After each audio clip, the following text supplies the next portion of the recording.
안녕하세요. 사연을 부탁해입니다. 오늘의 사연을 소개하겠습니다.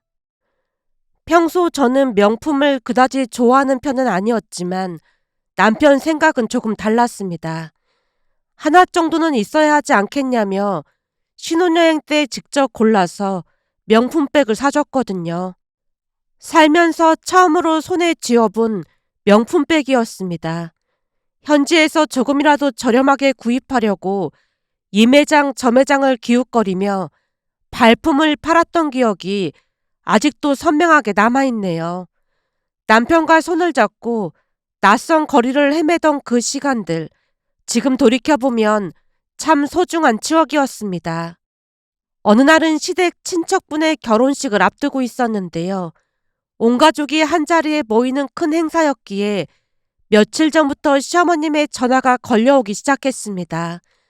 수화기 너머로 들려오는 목소리에는 묘한 긴장감이 서려 있었어요. 작은 애야, 이런 말해서 미안한데 결혼식에 올 때 옷이랑 신경 좀 쓰고 오면 좋겠구나. 네, 어머님. 그렇지 않아도 잘 준비하고 있어요. 시어머님이 잠시 망설이더니 조심스레 말을 이었습니다.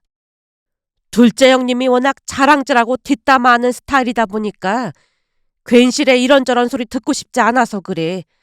내가 옷이라도 한 벌 사주고 이런 말 해야 하는데 미안하고 고맙구나. 그 말 속에 담긴 복잡한 심경이 고스란히 전해져 왔습니다. 시어머님이 얼마나 마음을 쓰고 계신지 충분히 느낄 수 있었으니까요. 아니에요, 어머님. 잘 잊고 갈게요. 전화를 끊자마자 옆에서 지켜보고 있던 남편이 물었습니다. 엄마요? 어머님이 결혼식 날 옷 잘 입고 오라고 하시네. 근데 둘째 큰어머님이랑은 사이가 안 좋으신 거야? 남편이 고개를 끄덕이며 한숨을 내쉬었어요. 둘째 큰어머니가 허세도 심하고 욕심도 많고 그래서 사이가 안 좋은 편이긴 하지. 엄마가 뭐라고 하셨어? 그냥 결혼식 날 옷 잘 입고 오라고 하시더라고. 그럴 줄 알았어. 둘째 큰어머니가 혹시나 꼬투리 잡을까봐 그러신 걸 거야. 말이 진짜 많은 편이거든. 사실 큰어머니 두 분은 대학을 나오신 반면에 엄마는 고등학교 나오셨잖아. 첫째 큰어머니는 명문대 나오셨지만 학벌로 무시하고 그런 게 없는데 둘째 큰어머니는 그렇지도 않으면서 맨날 엄마 무시하고 그런다니까. 평생을 그러고 살았으니 엄마가 자격지심 같은 것이 생긴 것 같아. 남편이 무언가 떠올린 듯 눈을 반짝이며 덧붙였습니다. 맞다. 그날 자기 명품백 들고 가면 되겠다. 그거 맨날 장롱에 넣어두고만 있었잖아. 그날 그거 들고 가면 딱이겠다. 알았어. 그래야겠다. 신혼여행의 기억이 담긴 그 백을 꺼내들 생각을 하니 괜시레 설레이는 마음이 피어올랐습니다. 이참에 시어머님 길을 살려드려야겠다는 생각이 들었으니까요. 시간이 흘러 친척 결혼식 날이 밝았습니다. 남편과 함께 최대한 단정하고 깔끔하게 차려입은 뒤 결혼식장으로 향했어요. 거울 앞에서 몇 번이고 매무새를 다듬었던 기억이 납니다. 시어머님 말이 자꾸만 머릿속을 맴돌았거든요. 식장에 도착하자 멀리서 우리를 발견한 시어머님이 환하게 웃음꽃을 피웠습니다.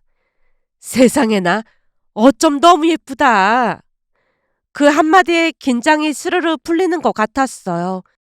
하지만 같은 순간 우리를 바라보던 둘째 큰어머님의 표정은 사뭇 달랐습니다. 눈빛에 질투가 그득 차오르는 게 느껴졌거든요. 그 기색이 역력해질수록 시어머님의 입가에는 오히려 만족스러운 미소가 번져갔습니다. 둘째 큰어머님은 질투심이 어마어마한 분이셨어요. 조금이라도 틈이 보이면 그 즉시 비아냥거리곤 했거든요. 혹여 살이 조금 찌기라도 하면 귀신같이 알아채고는 자기 관리를 안 한다느니 하는 듣기 거북한 말을 서슴지 않았어요. 그래서 늘 긴장의 끈을 놓을 수가 없었습니다. 그런데 그날은 의외였어요. 결혼식 내내 둘째 큰어머님은 입을 꾹 다문 채 아무런 말도 하지 않았습니다. 덕분에 시어머님의 표정은 시종일관 밝았어요. 오늘은 무사히 넘어가는 건가? 속으로 안도의 한숨을 내쉬었는데요. 뜻밖의 복병이 기다리고 있었다고 해야 할까요? 결혼식이 끝나고 다 함께 식사 자리로 이동했습니다. 밥을 먹던 중 형님 입에서 기막힌 말이 새어나왔습니다. 동서, 오늘 옷 잘 입고 왔네. 화장도 신경 좀 쓴 모양이야. 아주 빛이 나네. 칭찬 같았지만 칭찬이 아니었습니다. 형님이 비아냥거리고 있다는 걸 단번에 알아챌 수 있었지만 굳이 받아치고 싶지 않았기에 담담하게 대답했습니다. 예쁘게 봐주셔서 감사해요. 그러자 형님의 시선이 놓여있던 제 백으로 향했습니다. 근데 그 백은 명품 백이지. 내 친구도 그 백 가지고 있거든. 어찌나 자랑을 하던지 내가 기억할 정도잖아. 근데 가격이 후덜덜하던데 진품인 거야? 아, 네, 진품이에요. 형님의 성격을 익히 알고 있던 터라 재빨리 남편에게로 화제를 돌렸습니다. 자기야, 여기 음식 맛이 괜찮다. 그지? 음식이 맛있다. 하지만 형님은 쉽게 물러서지 않았습니다. 동서는 대기업에서 잘 나가서 그런지 삐까뻔쩍이네. 뉴스에서 들어보니 동서네 회사 보너스를 어마어마하게 줬다고 하던데 동서는 진짜 좋겠다. 그래서 어머님이 동서만 보면 환하게 웃는가 보다. 그럴 리가요. 아까도 동서 보자마자 어머님 얼굴에 한박 웃음이 피었잖아. 이래서 사람은 능력이 있어야 하는데 말이야. 형님의 목소리가 점점 날카로워졌습니다. 괜시리 혼전 임신해서 이 모양 이 꼴로 산다니까. 이게 다 당신 때문이야. 당신 때문에 내 인생이 이 모양 이 꼴이 된 거라고. 형님이 아주버님을 있는 대로 노려보고 있었습니다. 테이블 위로 싸늘한 기류가 흘렀는데요. 숨이 막힐 것 같은 순간이었습니다. 바로 그때 시부모님이 우리 쪽으로 다가왔습니다. 그러자 언제 그랬냐는 듯 형님의 표정이 순식간에 바뀌었어요. 환하게 웃으며 시부모님을 반기는 게 아니겠어요? 어머님, 아버님, 여기 음식이 진짜 맛있네요. 민준이도 아주 잘 먹는 거 있죠? 그래, 많이 먹으렴. 작은 애도 많이 먹고.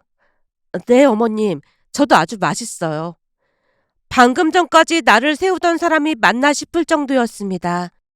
형님은 속다르고 겉다른 이중성을 가진 사람이었습니다. 그리고 그 이중성으로 인해 저는 끊임없이 피곤해질 수밖에 없었어요. 교묘한 이간질로 저와 시부모님 사이를 어그러뜨리려 안간힘을 쓰곤 했거든요. 이후로도 곤란한 상황에 처한 일이 한두 번이 아니었습니다.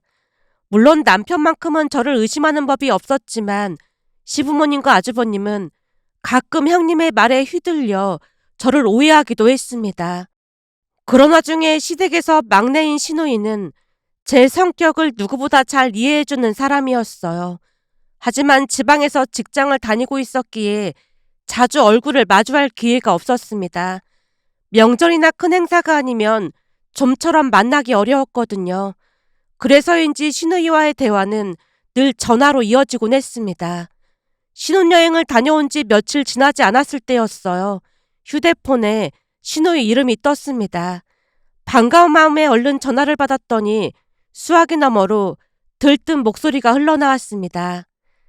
작은 언니, 신혼여행 때 제 선물까지 사오셨다면서요. 아, 그냥 작은 선물인걸요. 사실 대단한 건 아니었어요. 신혼여행지에서 시누이 생각이 나서 마음을 담아 고른 것뿐이었거든요.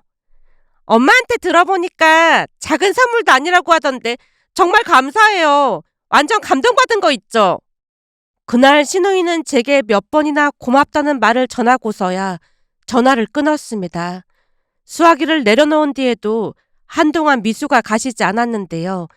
작은 정성에도 그토록 기뻐해 주다니 오히려 제가 더 고마운 마음이 들었어요. 얼마 뒤 제 생일이 코앞으로 다가왔을 무렵이었습니다. 퇴근한 남편이 현관문을 열고 들어서더니 의미심장한 표정을 지으며 입을 열었어요.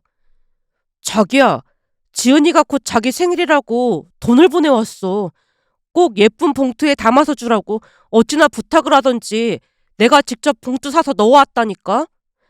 남편이 내민 봉투를 바라보다 뭉클한 감정이 가슴 한켠에서 피어올랐어요. 진짜? 자기가 아가씨한테 내 생일 알려준 거야? 전에 한번 물어보길래 말해줬더니 기억하고 있었나 보네. 너무너무 고맙다. 감동이야. 곧장 신우이에게 전화를 걸어 감사 인사를 전했습니다. 그런데 신우이는 쑥스러운 듯 아무 말 없이 그저 웃기만 했어요. 수화기 너머로 들려오는 해맑은 웃음소리가 제 귓가에 오랫도록 맴돌았습니다.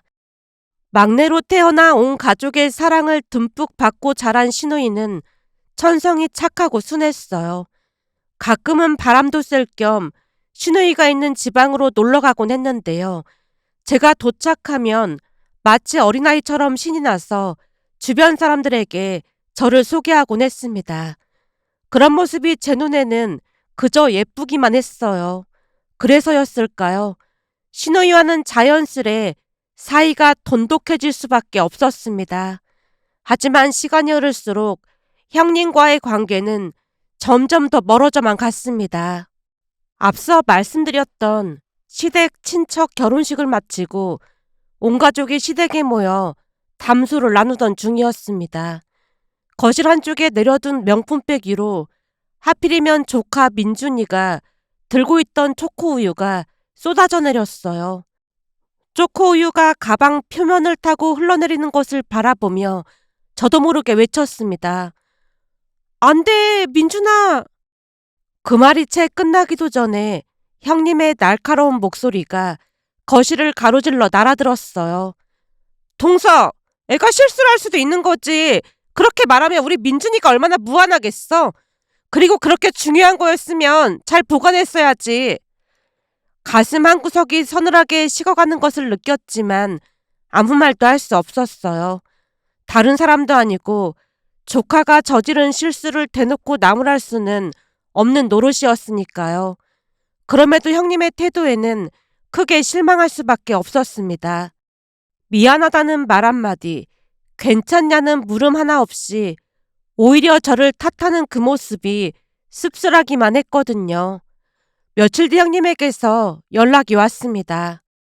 동서, 혹시 세탁비나 수선비 필요해? 네? 그게 무슨 말씀이세요? 그 명품백 말이야. 그렇게 됐다고 서방님이 남편한테 뭐라고 한 모양인데 돈 필요하냐고. 그이가 아주버님한테 전화를 했단 말이에요? 전혀 모르고 있던 일이었습니다. 남편이 그런 전화를 했다는 사실조차 처음 들었거든요. 형님이 코웃음 치듯 말을 이었어요. 가만 보면 동서가 제일 불려시 같다니까. 서방님이 그이한테 전화해서는 민준이가 그런 건 맞지만 내가 사과 한마디는 해야 하는 거 아니냐고 했다던데 그걸 동서가 몰랐다고? 진짜 웃긴다. 저는 진짜 몰랐어요. 그건 그렇다 치고 그거 맡겨야 하는 거면 내가 돈 줄게. 근데 동서는 돈도 잘 버는데 그냥 새로 하나 사는 게 낫지 않겠어? 나중에 죽을 때 돈을 싸질머지고 갈 것도 아닌데 좀 쓰면서 살아. 뭘 그렇게 아등바등 살고 그래? 제가 대기업에 다닌다는 사실이 그토록 못마땅했던 것일까요? 형님은 말끝마다 그 부분을 걸고 넘어졌습니다. 형님, 이 명품백 세탁이 쉬운 게 아니에요. 그리고 그것 때문에 그런 게 아니잖아요. 그러게 그 비싼 명품백을 뭐 한다고 사서 이 사다를 만드냐고. 그런 명품백은 유지 가능한 사람이나 사는 건데 동서가 너무 무리해서 그런 거잖아. 암튼 수선하는 돈 보낼 테니까 금액 나한테 문자로 남겨. 형님은 끝까지 사과 한마디 없었습니다. 전화를 끊고 난 뒤에도 그 말투에 담긴 가시가 가슴 깊숙이 파고드는 것 같았어요. 마치 상처 위에 소금을 뿌리는 것처럼 형님의 말 한마디 한마디가 쓰라리기만 했습니다. 형님에 대해 잠시 말씀드리자면 대학을 졸업한 뒤 임용고시를 준비하려고 했지만 혼전 임신을 하는 바람에 그 모든 꿈을 접어야만 했다네요. 그렇게 전업주부의 길로 들어서게 되었다는 것이 형님의 사연이었습니다. 그래서였을까요? 시댁에서 마주칠 때면 언제나 먼저 말을 걸어왔지만 그 말들에는 늘 날카로운 가시가 돋아 있었습니다. 어머님, 저는 동서가 너무 부러워요. 바깥일 한다고 커리어 우먼 소리 듣잖아요. 음식 같은 집안일은 잘 못해도 다 이해해주니까 얼마나 부러운지 모르겠어요. 시어머님 앞에서 그렇게 말하는 형님의 얼굴에는 미소가 떠 있었습니다. 하지만 눈빛만은 웃고 있지 않았다고 해야 할까요? 입꼬리는 올라가 있는데 눈동자는 차갑게 가라앉아 있었어요. 참다 못한 남편이 한마디 했습니다. 형수님, 이 사람 음식도 잘하고 집안일도 잘하는데 말씀이 조금 지나치신 것 같네요. 그러자 형님이 손살을 치며 웃어넘겼습니다. 그냥 농담한 건데 뭘 그렇게까지 반응하고 그래요. 그 단어 뒤에 숨겨진 악의가 점점 선명해져 갔습니다. 웃음으로 포장된 비수가 매번 가슴에 꽂히는 기분이었어요. 그렇게 분노가 차곡차곡 쌓여가던 중 어느덧 명절이 다가왔습니다. 시댁으로 향하는 차 안에서 남편에게 단단히 일렀어요. 사실 나는 시부모님이랑 아가씨는 전혀 불편한 게 없거든. 근데 시간이 지나도 형님은 진짜 익숙해지지가 않는 거 있지. 만약에 이번 명절에도 이상한 소리 하면 나도 가만히 있지 않을 거야. 남편이 고개를 끄덕이며 동조했습니다. 그러게 말이야. 그게 다 자격지심 때문에 그런 게 아닐까 싶어. 그렇잖아도 지은이도 심란해하더라. 아가씨가? 어, 사실 지은이랑 형수님도 사이가 안 좋은 편이거든. 정말? 신우이와 형님 사이에도 갈등이 있었다니 의외의 이야기였습니다. 지은이랑 형수님은 결 자체가 다르잖아. 그러니 지은이도 많이 스트레스 받아 하더라고. 사실 지은이가 회사 때문에 지방에 내려간 거잖아. 거기 내려가면 나중에 승진도 빠르다고 해서 내려간 건데 지은이가 지방 발령 났다고 하자마자 형수님이 좌천된 거 아니냐고 생각 없이 말하다가 지은이는 물론이고 엄마한테까지 한 소리 들었거든. 진짜로 그런 식으로 말했단 말이야? 그렇다니까. 지은이가 지금 하고 있는 일 쪽으로 거의 전문가잖아. 그런데도 그런 소리를 하더라니까. 암튼 형수님은 그 입이 문제야. 형수님 볼 때마다 침묵은 금이라는 말이 괜히 있는 게 아니라는 생각이 든다니까. 남편이 고개를 내저으며 긴 한숨을 토해냈습니다. 사실 난 이번 명절에 지은이랑 형수님 사이에 무슨 일이 벌어질까 그게 더 걱정이야. 창밖으로 펼쳐진 풍경이 빠르게 스쳐 지나갔습니다. 마음 한구석에 불안의 씨앗이 싹트고 있었는데요. 역시나 명절날 기막힌 일이 벌어지고 말았습니다. 시댁 현관문을 열고 들어서자 형님이 소파에 길게 누워 있는 게 아니겠어요. 이불을 배 위까지 끌어올린 채 축 늘어진 모습이었습니다. 동서, 늦었네. 내가 몸이 아파서 어머님 못 도와드릴 것 같은데 동서라도 일찍 다녀야지. 형님이 기침을 콜럭거리고 있었지만 누가 봐도 꾀병이 분명해 보였는데요. 전혀 아픈 얼굴빛이 아니었으니까요. 하지만 굳이 상관하고 싶지 않았습니다. 괜히 긁어 부스럼 만들고 싶지 않았거든요. 아무 말 없이 준비해간 화장품 선물 세트를 시어머님께 건네드렸습니다. 어머님, 아가씨한테 물어보니 이 화장품 좋아하신다고 하길래 사왔어요. 시어머님의 눈이 동그랗게 커졌습니다. 지은이가 사준 뒤로 비싸서 못 샀는데 잘 됐네. 고맙다 고마워. 그 순간 아프다며 누워있던 형님이 벌떡 일어났습니다. 마치 스프링이 튀어오르듯 재빠른 동작이었어요. 역시 대기업 다녀서 그런지 선물도 비싼 것만 사오네. 소문으로만 듣던 갈색병을 직접 보니까 신기하다. 사진 찍어야겠다. 병색이라고는 찾아볼 수 없는 얼굴로 형님이 사진을 찍어댔습니다. 찰칵찰칵 휴대폰 촬영하는 소리 사이로 시어머님의 목소리가 끼어들었어요. 그네야, 뭘 그리 사진을 찍고 있어. 하지만 형님은 아랑곳하지 않았습니다. 여러 각도에서 연신 셔터를 눌러대기 바빴거든요. 그렇게 사진 찍는데 열성이던 형님은 그 뒤로 손 하나 까딱하지 않았습니다. 종일 소파에 앉아 휴대폰만 만지작거렸어요. 주방에서 온 가족이 분주하게 움직이는 동안에도 미동조차 없었습니다. 그 모습에 가족 모두 미간을 찌푸렸지만 성격을 잘 아는지라 누구도 굳이 나서지 않았어요. 다만 아주버님만이 눈치가 보였던 것인지 형님을 조심스레 나무랐습니다. 여보, 많이 아프면 그냥 집에 가든지 해. 몸 아픈데 집에 가면 밥도 못 먹을 거 아니야. 여기 있어야 밥이라도 얻어먹지. 그럼 작은 방에 가 있던지 해. 아주버님 말에도 형님은 묵묵부답으로 일관했습니다. 눈은 휴대폰 화면에 고정된 채 손가락만 바쁘게 움직이고 있었어요. 거실에 묘한 정적이 흘렀습니다. 모두의 한숨이 공기 중에 뒤섞이는 듯 했으니까요. 결국 참다 못한 시어머님이 버럭 소리를 질렀습니다. 큰애야, 보니까 몸이 아픈 것 같지도 않은데 너도 와서 음식하는 거 도와라. 어머님, 저 지금 몸이 많이 안 좋은데요. 보니까 아주 멀쩡해 보이는구만. 아프긴 어디가 아파. 몸이 아프다면서 사진 찍을 때 보니 쌩쌩하기만 하던데. 밥 먹을 거면 너도 와서 돕던지 아니면 그냥 가든지 해라. 시어머님의 목소리에 서늘한 기운이 서려 있었습니다.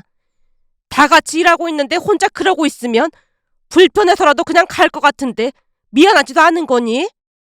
평소 시어머님은 잔소리를 하지 않았습니다. 그런데 그날만큼은 달랐어요. 대놓고 형님을 나무라는 모습이 낯설게 느껴질 정도였으니까요. 형님이 화들짝 놀란 표정으로 황급히 휴대폰을 탁자 위에 내려놓았습니다. 그리고는 허둥지둥 주방 쪽으로 발걸음을 옮겼어요. 바로 그 순간이었습니다. 화장실에 가려던 신우이의 시선이 탁자 위에 멈췄는데요. 아마도 시어머님의 일침에 형님이 급하게 자리를 뜨느라 휴대폰 화면을 끄지 못했던 모양이었습니다. 신우이가 무심코 화면을 들여다봤고 그 사이 형님이 보고 있던 SNS의 내용이 고스란히 드러났던 것 같았어요. 잠시 뒤 신우이의 목소리가 거실 한가운데로 날카롭게 파고들었습니다. 큰언니, 진짜 너무하시네요. 네? 그게 무슨 말이에요? 형님이 고개를 갸웃거리며 물었지만 신우이의 눈빛은 이미 싸늘하게 굳어 있었습니다.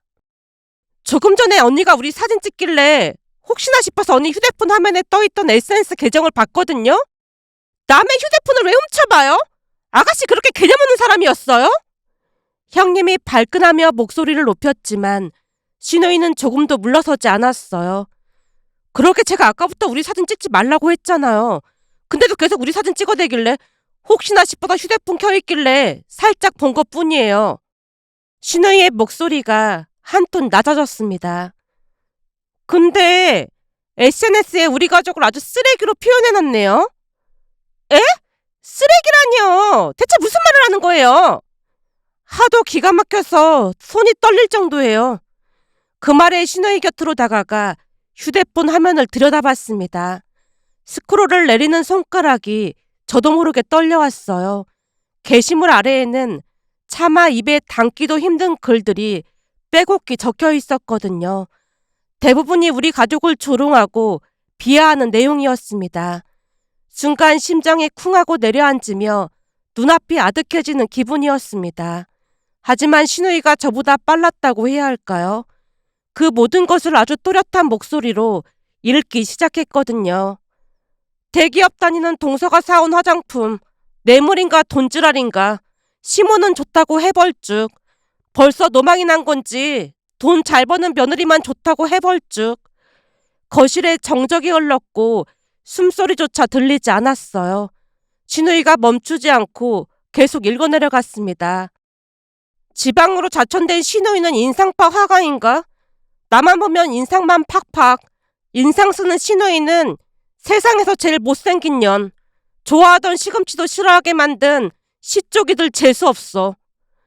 형님 얼굴이 순식간에 창백해졌습니다. 온몸이 벌벌 떨리는 게 느껴질 정도였어요. 입술이 파르르 경련을 일으키는 게 보였으니까요. 시댁 가족 모두 표정이 일그러진 채 선뜻 말을 꺼내지 못했는데요.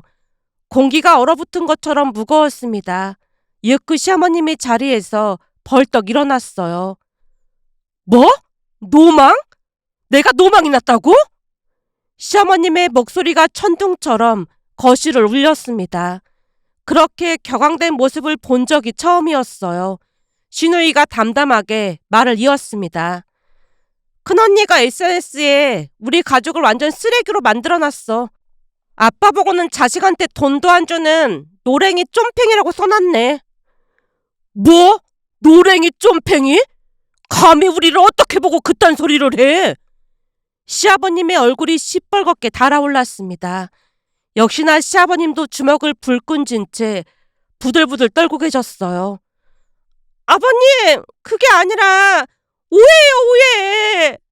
다급해진 형님이 황급히 입을 열었습니다.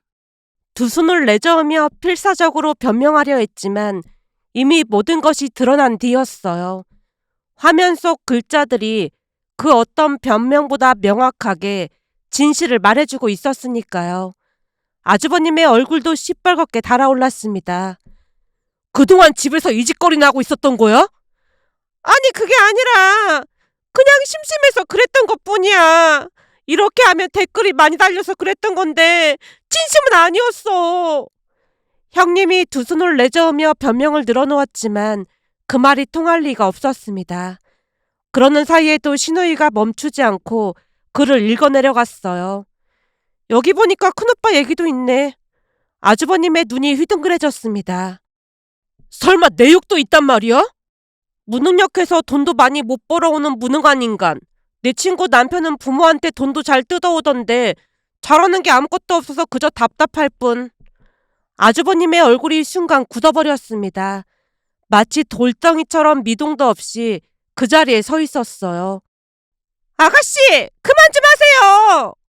이 말을 짚은 시어머님의 손이 미세하게 떨리고 있었지만 이미 터져버린 분노는 걷잡을 수 없었어요. 시어머님의 목소리가 천장을 뚫을 듯 울려 퍼졌습니다. 노망? 나보고 노망이 났다고? 그동안 오냐오냐 했더니 미쳐도 보통 미친 게 아니네. 그러니까 온 세상에 내가 노망 났다고 말했다는 거잖아. 시어머님의 눈에서 불꽃이 튀는 것 같았어요. 평생 그토록 격노하신 모습을 본 적이 없었습니다. 너 앞으로 우리 집에 팔도 들이지 마.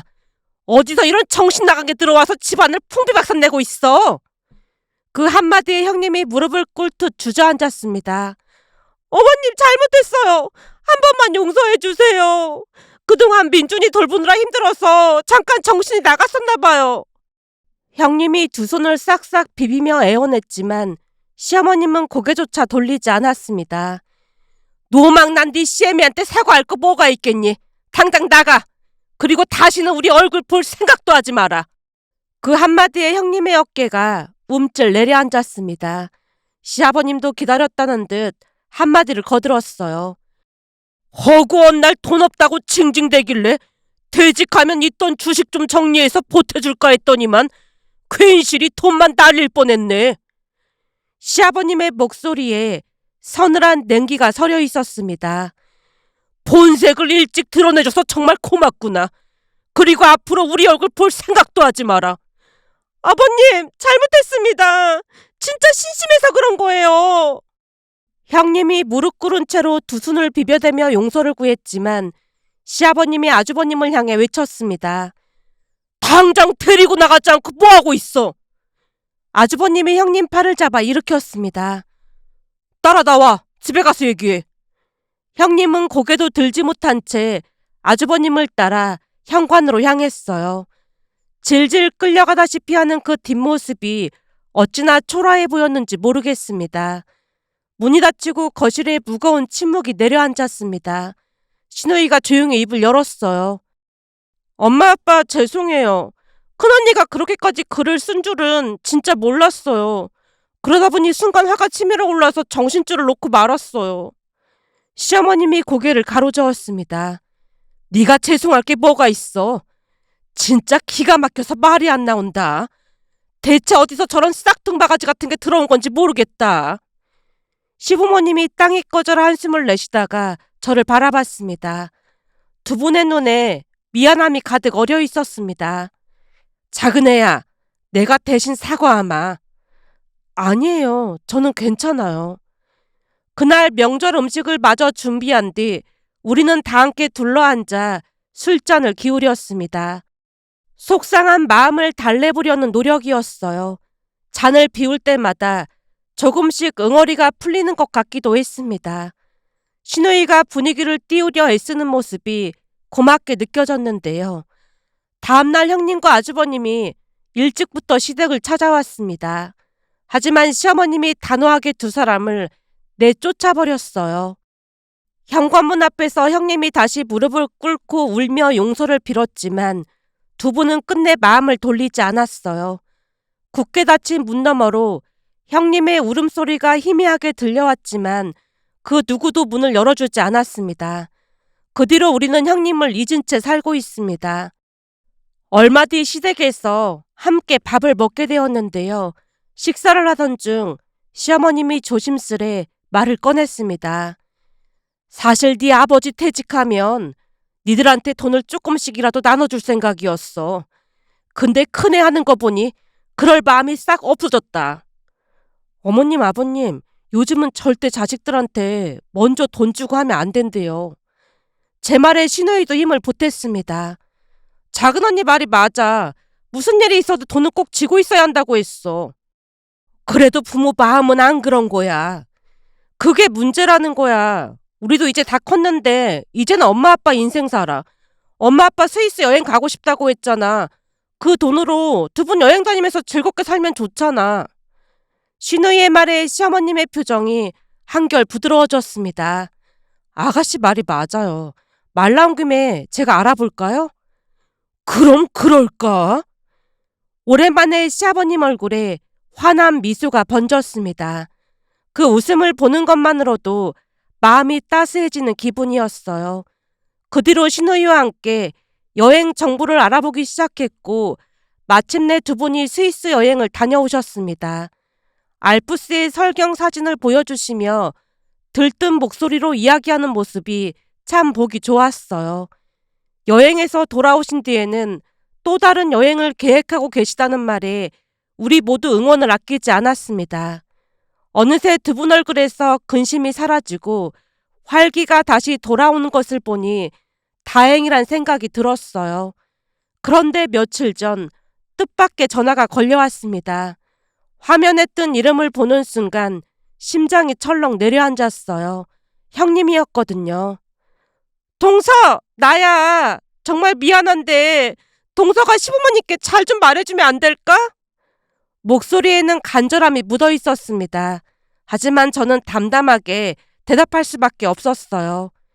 형님, 죄송한데 어머님 아버님께서 형님이랑 통화하거나 만나면 제 얼굴도 안 보겠다고 하셨거든요. 형님도 보셨다시피 두 분은 한번 마음먹은 건 반드시 하는 분들이잖아요. 저까지 두 분이랑 영 끊고 살 순 없잖아요. 수화기 너머로 형님의 숨소리가 가빠지는 게 느껴졌습니다. 이만 전화 끊을게요. 앞으로 저한테 연락하지 마세요. 전화를 끊는 와중에도 도와달라는 형님의 목소리가 울려 퍼졌지만 그냥 모른 척 했습니다. 수화기를 내려놓고 창밖을 바라봤는데 마음 한구석이 시원하면서도 한편으로는 씁쓸한 감정이 뒤섞여 올라왔어요. 우리는 모두 각자의 자리에서 각자의 무게를 짊어지고 살아갑니다. 누군가는 화려해 보이고 누군가는 초라해 보일 수도 있겠지만 그 겉모습만으로 타인의 삶을 재단해서는 안 된다고 생각합니다. 저마다의 고충이 있고 저마다의 눈물이 있기 마련일 테니까요. 진정한 행복은 남과 비교하는 데서 오지 않는다고 생각합니다. 자신의 삶을 온전히 바라보고 자신이 가진 것에 감사할 줄 아는 마음에서 비로소 행복이 싹트는 것이라는 생각이 듭니다. 비난하고 질투하는 부정적인 말보다는 따뜻한 말 한마디가 누군가의 하루를 밝혀준다면 그 온기가 모여 세상은 조금 더 살만해지지 않을까 하는 마음에 이렇게 글 남겨봅니다. 오늘의 사연은 여기까지였습니다. 즐겁게 보셨다면 구독, 좋아요 부탁드립니다. 고맙습니다.